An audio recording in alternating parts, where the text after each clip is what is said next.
Hello guys! Welcome sa ating vlog from Marian Rivera. If you are new to our channel, please subscribe, like, and share. And ang video lesson po natin today ay tungkol pa rin sa subject na creative nonfiction. And let's talk about choosing a topic. And we need to remember these 4 steps. First, choose the type of creative nonfiction. Second, decide what your topic is. Third, before writing, ask yourself. And lastly, research your topic. Yes, iyan po ang mga hakbang na mahalaga na masunod natin kapag tayo pipili ng paksa para sa ating mga sulatin or writings. For the creative nonfiction, of course. Kailangan nating isaalang-alang ang mga ito as there are times when we have to write an exposition, we often find ourselves na nahirapan. No? Siguro kasi si teacher, pag nagbigay siya ng topic, medyo ang feeling natin ay unsatisfied. Maybe because the topic seems complicated o kaya naman boring, di ba? Pero pag pinayagan naman tayo ni teacher na umisip ng topic on our own na interested tayo at madadalian, napupustrate din naman tayo. Bakit kaya? No? Because we have to choose from a vast amount of possible topics. Ayun possible ang reason. And kahit makaisip tayo ng gusto nating topic, it is not necessarily satisfying and easy to write. Kaya naman, sobrang halaga na alam natin pumili ng topic for all the writing. Siyempre pa, this topic will serve as a brief guide sa atin, no? Hopefully by explaining how to do it. Kaya naman, wag na nating patagalin to. Tara, sama-sama tayong matuto. So, pag-usapan natin ang una nating hakbang, which is choose the type of creative nonfiction. Yes, bago ang lahat, dapat ay matuto tayong pumili ng uri ng creative nonfiction na i-apply natin sa ating isusulat. According to this step, choosing the type of creative nonfiction helps enormously. Then, know which experience you want to record and need to decide which type is the best fit. No? So, when it comes to crafting our nonfiction narrative, isa sa mga unang desisyon na we will need to make is choosing the type of creative nonfiction talaga that we want to write. Kasi, this decision lays the foundation kung paano ang story natin will unfold and how it will resonate with our audience, paano siya kokonekta. No? So, pababawin natin. Marami tayong types of creative nonfiction, di ba? Gaya ng memoir, personal essay, literary journalism, travel writing, at kung ano-ano pa. And bawat type ay may unique way of storytelling. Kaya napaka-importante na ma-pick, no? Or ma-select natin yung best suits sa story na we want to tell. Kasi choosing the right type of creative nonfiction can be a game changer. Halimbawa, kung magre-recount lang tayo ng personal experience or we will be reflecting on our life's journey, syempre perfect doon ang memoir, no? Pero if we are exploring a particular theme or issue through personal anecdotes and insights, ay syempre, personal essay ang magsaserve sa atin ng better. So guys, as we embark on our creative journey, take the time to explore the different types of creative nonfiction muna. Consider the story that we want to share and choose the type that aligns most closely with our narrative vision. Remember, the right choice can make all the difference in how our story comes to life, no, on the page. Nagigets po ba? Next is, decide what your topic is. And dito, deciding on the topic is like setting the stage for our storytelling journey. Dito kasi, pinpoint na natin kung saan iikot ang ating sulat. What story we want to tell, and what message we want to convey sa ating audience. Napakarami naman ng mga topics na pwede nating pagtuunan. Merong adventure, biography, business, crime story, family saga, no, history, popular culture, science and technology, sports, travel, healthcare, protests, political actions, no, community, mga police interactions, LGBTQ experiences, feminism, pwede yung mga yan. Environmental concerns, education gaps, socio-economic inequality, napakarami. No? So, in here, no, we have to search for a topic that looks more interesting than others. We have to analyze it and then make sure there are sources from which you can retrieve information on the topic of your choice. Kaya pagpipili na ng topic, it is essential to look for something that piques our interest. Tayo mismo, interesado dapat tayo doon. Something na we are genuinely passionate about. No? Remember, madaming time ang ini-spend natin sa topic na ito. So, it's crucial that it holds our curiosity and sparks our creativity. We have to search for a topic that not only interests you, but only stands out from the rest. No? We have to analyze it carefully. Kailangan natin tanungin yung sarili natin kung ano ba ang unique dito. No? What angle can I explore that hasn't been widely discussed before? 'Di ba? Kasi gagawa ka ng ano mo angulo, 'di ba? Kailangan mo silang makuha yung attention ng mga readers natin. It's about finding the fresh the fresh perspective that will captivate our readers, no? Tsaka din natin malaman if gaano ba ito ka-broad or ka-specific. Kasi baka kung sobrang lawak naman ay mahirapan na tayong magtapos and worse, baka di rin natin alam kung saan tayo magsisimula. Pag sobra naman siyang specific, pwede naman tayong malimitaan, no? Pero, eto yon, no? Before we fully commit our selves to the topic, napaka-crucial na i-ensure natin that there are enough sources available for research. Dahil baka wala namang magsusupport ng mga facts or sources. Remember, ang creative nonfiction is still based on facts, no? Lalo kung academic paper, kagaya ng research, hindi ka makakausad kung walang mga related literatures, studies, no? So, it's a must to look for credible sources, mga books, articles, interviews, documentaries, no? Yan yung mga pwedeng mag-provide sa atin ng mga valuable insights and information para ma-support natin yung ating narrative.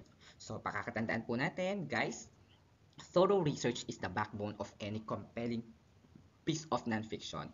Kaya laging take time to read, analyze our chosen topic thoroughly. And make sure it's something na we are passionate and can find ample resources for it. No? So there you have it. Deciding on a topic is a crucial step in our creative nonfiction journey. So ganun guys, explore those ideas and find the perfect topic that will bring our story into life. Yeah. Also, we have before writing, ask yourself. So bago daw tayo magsulat, mahalaga na suriin natin ang ilang mahalagang tanong upang magkaroon tayo ng malinaw na gabay sa pagsulat ng creative nonfiction. So ang ilan sa mga yan na kailangan natin itanong is, what is the type of lead, the story, the themes, major points, facts, reliability of the facts, who to interview, organization of the essay, own views, and incorporation of the views. So una, tanungin daw natin ang ating sarili, anong uri ng lead ang gagamitin natin? Siyempre yung lead, alam naman nating lahat, ito yung unang bahagi ng ating kwento or the introduction na naglalayong magdala ng atensyon ng mababasa. Yes, dapat ano yun, attention grabber siya agad, even sa mga contest, no? Ayan, pag hindi na-move agad yung ating readers, no, yung mga panel sa ating introduction, wala na yon, no? Kailangan kasi maging kapanipaniwala, no, at nakakaakit yon. Sabi ko nga, pag hindi na-move yung ating mga reader doon, wala na. Nonsense yung sinulat natin. No? Failed ang mission natin. No? Then, alamin natin ano yung kwento na gusto nating ibahagi. No? Ano yung pangunahing kwento ang nais nating gustong isalaysay. Dapat na-imagine natin agad yung magiging direksyon ng story natin. Kumbaga, vivid or malinaw na sa utak natin para pag ipuput into writing natin siya, clear na din siya sa isip. Clear na siya paano na siya gustong magsimula hanggang matapos, mag-develop, ganun, no? And syempre, pag nabasa yun ng mga readers natin, may imagine din nila, no? Kasi magaganda ang pagkaka-establish ng kwento. Need din nating i-establish syempre, no, kung ano yung mga pangunahing tema, no, ang gusto nating talakayin. Napakahalaga na tukuyin natin yung mga bagay na ito nang sa ganun magkaroon tayo ng organization pagdating sa storytelling. Of course, kailangan nating isaalang-alang yung mga key points, mga pangunahing puntos, no? And then yung mga facts na dapat nating pahalagaan, no? Kasi syempre, dapat nagma-manifest pa din yung mga bagay na iyon kasi doon tayo huhugot, no, ng mga plot twist, ng mga climactic effect, ng mga dramatic moments, ng mga highlights, no? Of course, kailangan din nating tiyakin na yung mga facts na isa-cite natin ay mula sa mga mapagkakatiwalang sources, credible, sabi nga, no? Mahalaga na mag-fact check tayo para hindi lilitaw na fake news tayo. Lalo na sa panahon ngayon, yung mga information na nakikita natin sa internet na hindi natin mapagkakatiwalaan lahat.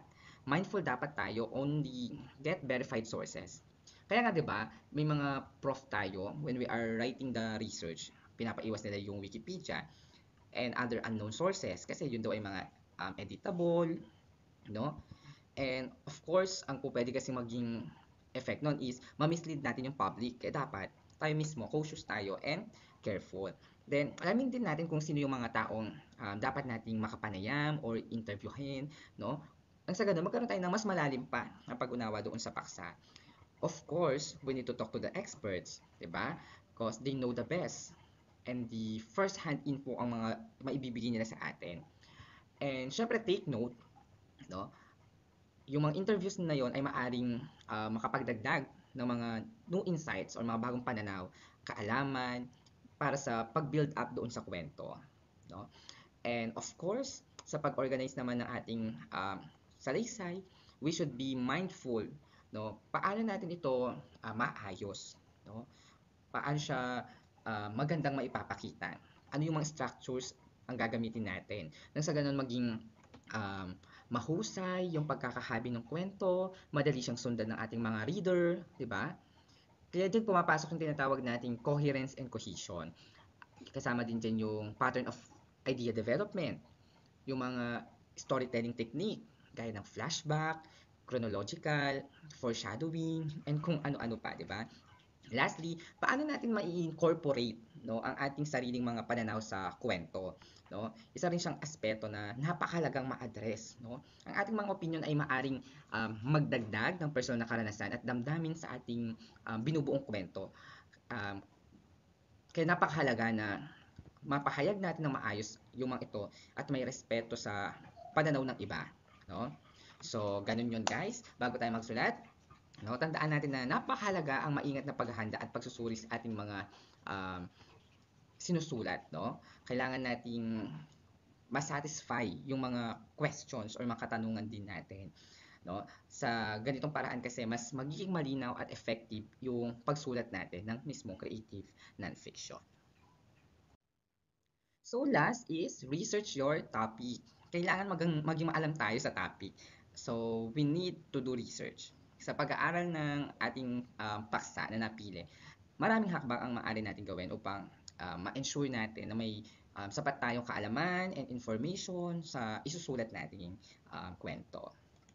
So, in here, sabi, observe the person, event, or experience, make notes, interview experts, live the experience, use the library, read relevant sources, and conduct search. So, una daw, pagmasdan natin yung tao, yung pangyayari or karanasan, yung sitwasyon na may kinalaman sa ating topic. Or possibly, yun din yung magsisilbing pinaka-topic natin. Magbukas tayo ng ating mga mata at tenga sa mga detalye at kwento na maaaring magdala sa atin doon sa mas malalim na pag-unawa, no? Kung mapapansin natin yung mga documentaries natin, no, mga award-winning documentaries like Cara David, Atom Araulio, Sandra Aguinaldo, napakahusay nilang magkwento kasi kumo-connect sila doon sa mga tao, doon sa mismong pangyayari, no? They put themselves there, no? Kaya kung titingnan natin, napakalalim din ng kwento nila. Hindi siya mababaw lang, hindi siya surface lang. No? Hindi na basta sasabihin lang na nahihirapan yung mga tao. Mararamdaman mo talaga na gaano kahirap yung ginagawa ng mga tao or yung buhay ng mga tao, no, na kanilang kino-cover para sa kanilang documentary. Isa pang mahalagang bagay, mag-notes tayo. No? Magsulat tayo ng mga punto, mga detalye, mga idea na maaari nating magamit sa pagsusulat habang nandun tayo sa event or habang kausap natin yung tao, habang ino-observe natin sila. No? Napaka-importante na may mga tala po tayo or mga notes kasi makakatulong ito para magkaroon tayo ng organized na kwento. Hindi natin kasi memorize lahat ng nakikita natin, lahat ng mga naririnig natin, or kahit lahat ng naisip natin, no? Kasi at a nick of time, pwedeng mawala lahat ng yon. Kapag na-divert na yung ating attention sa ibang bagay, wala na yon, no? It's important na nagno-notes tayo para pag magsusulat na tayo, may babalikan tayo while in the process of writing, no? Ang nakakalungkot lang talaga, this moment, in this generation, medyo nawawala ng skill of taking down notes, no? Kasi gusto na nila mabilis lahat, instant, record na lang, kung hindi naman, picturean na lang, mas kapag dumami yung mga nag-pile up, 'di ba, minsan mas mahirap silang balikan. And of course, um, makipag-usap tayo sa mga experts, no? Kanina pa nababanggit to. Napakahalaga kasi na makipag-ugnayan tayo sa mga taong may specialized knowledge about sa ating topic. Kasi they can give us a sort of masusing kaalaman, mga pananaw na hindi natin makukuha sa ibang mga references or mga batis ng impormasyon. We need to be part of the experience as well. No? Kailangan maranasan natin yon. Kung maaari, subukan nating i-experience, i-try natin yung mga pangyayari, yung sitwasyon nila. Think of Cara David, lumusong siya, di ba, doon sa documentary niyang Gintong Putik. No? Kahit alam niyang pwede siyang masuffocate doon sa ilalim. Kasi yung personal experience niya na yon ay yung magbibigay sa kanya, magpapaliwanag, ay yung magmumol sa kanya, gaano kahirap tong bagay na to para pag nakwento niya, alam niya paano niya bibigyan ng emphasis yon, no? At hindi niya syempre masabi, ay ang hirap naman yan, hindi na pwedeng ang hirap naman yan, hindi naman niya na-experience, di ba? Just like yung mga ano lang dyan, yung mga may mahanas lang na, kuwari, hindi naman, yung doon sa sitwasyon ni teacher, di ba, na nag-scold ng mga bata, di ba? Yung iba, kinukutsa siya, mga negative yung binibigay nilang comments do, yung iba naman is positive. Do hindi naman natin sinasabing tama yung mga words na sinabi ni Madam, pero syempre tayo, we know to ourselves na um, yung mga ganon is a burst of emotion, 'di ba? So, only a teacher and only a student can understand bakit ganon yung nangyari, no?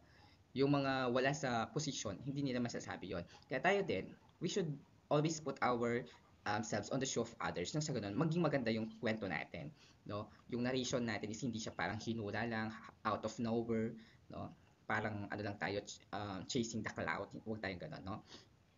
And of course, aside doon sa mga experts, we can consult the libraries, magbasa tayo ng mga related sources, kasi ayun, magagamit natin yung mga makukuha natin from the library. Kaso, isang malungkot na katotohanan, konti lang ang mga libraries, no, na meron tayo. Some schools do not have, no? And last, huwag natin kalimutan ang paggamit ng mga modernong teknolohiya sa pamamagitan ng online search. I-maximize natin ang internet, huwag lang natin siyang gamitin sa pag-chat, crush, sa paglalaro, panta-trash talk, at kung ano-ano pa, no? Use it for the better way, like seeking for facts and information. Dapat pinopropagate natin lagi yung kaalaman natin, no? We nourish our brain. Hindi lang tayo busog dapat sa tiyan, no? Busog din dapat tayo sa kaalaman, 'di ba? Kasi sabi nga, lamang ang may alam. So, ayun guys, bago natin simulan yung pagsusulat natin, tandaan natin na napakahalaga ng malalim at maingat na pananaliksik. No? Ito yung magsisilbing foundation natin para sa isang napaka-effective writing, no, ng isang creative nonfiction. Kasi iyon yung magbibigay buhay sa ating mga kwento. So, natapos na naman natin ang isang video lesson. Nawa natuto tayong muli kasama ko. No? So, love you guys. Thank you and hanggang sa muli. Bye!